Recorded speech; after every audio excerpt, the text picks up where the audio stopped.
Remue ménage. Remue ménage.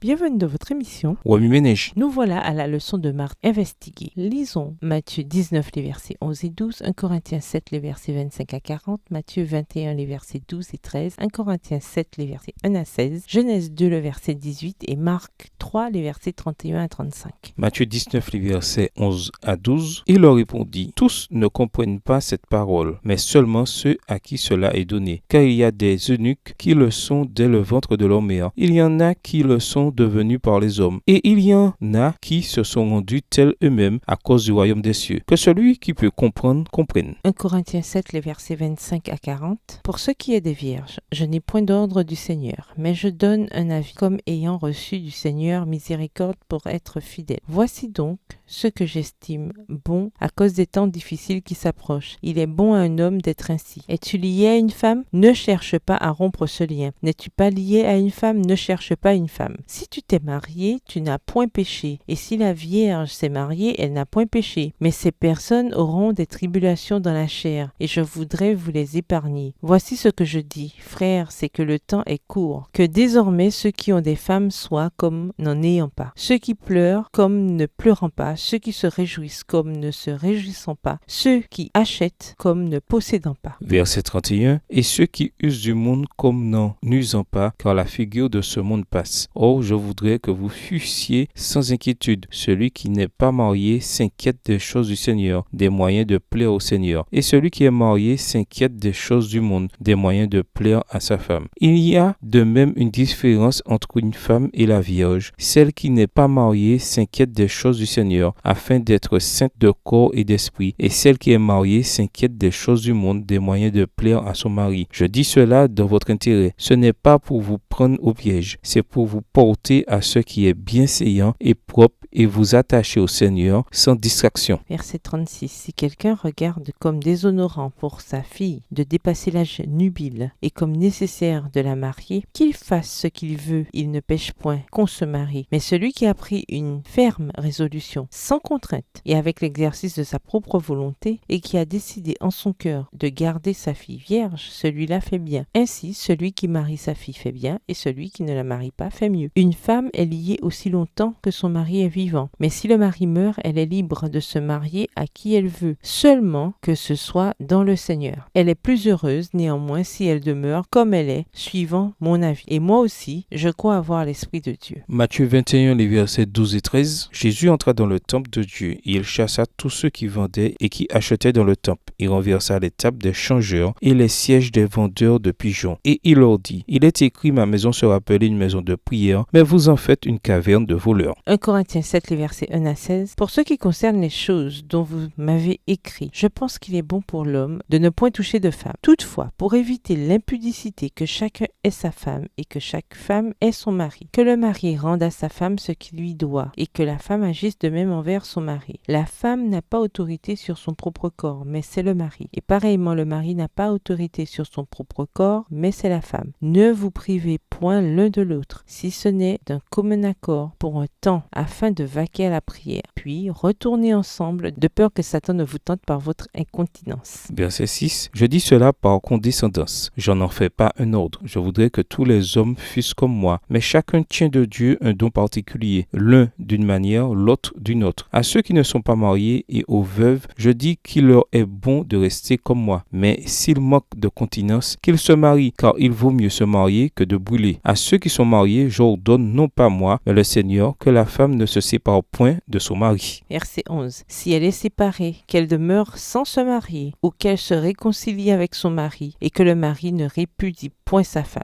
Aux autres, ce n'est pas le Seigneur, c'est moi qui dis. Si un frère a une femme non croyante, et qu'elle consent à habiter avec lui, qu'il ne la répudie point. Et si une femme a un mari non croyant, et qu'il consente à habiter avec elle, qu'elle ne répudie point son mari, car le mari non-croyant est sanctifié par la femme, et la femme non-croyante est sanctifiée par le frère. Autrement, vos enfants seraient impurs, tandis que maintenant, ils sont saints. Si le non-croyant se sépare, qu'il se sépare. Le frère ou la sœur ne sont pas liés dans ces cas-là. Dieu nous a appelés à vivre en paix. Car, que sais-tu, femme, si tu sauveras ton mari, ou que sais-tu, mari, si tu sauveras ta femme? Genèse 2, verset 18. L'Éternel Dieu dit, il n'est pas bon que l'homme soit seul, je lui ferai une aide semblable à lui. Marc 3, les versets 31 à 35. Survinrent sa mère et ses frères qui, se tenant dehors, l'envoyèrent appeler. La foule était assise autour de lui, et on lui dit, voici ta mère et tes frères sont dehors et te demandent. Et il répondit, qui est ma mère et qui sont mes frères? Puis, jetant les regards sur eux qui étaient assis tout autour de lui, voici, dit-il, ma mère et mes frères. Car quiconque fait la volonté de Dieu, celui-là est mon frère, ma sœur et ma mère. Oui, ménage, quelle relation ces versets ont-ils avec le passage principal? Quels autres versets ou promesses vous viennent à l'esprit en rapport avec le célibat? Révisez le passage à mémoriser. Ésaïe 56, versets 3 à 8. Au revoir. Et à demain si Dieu veut.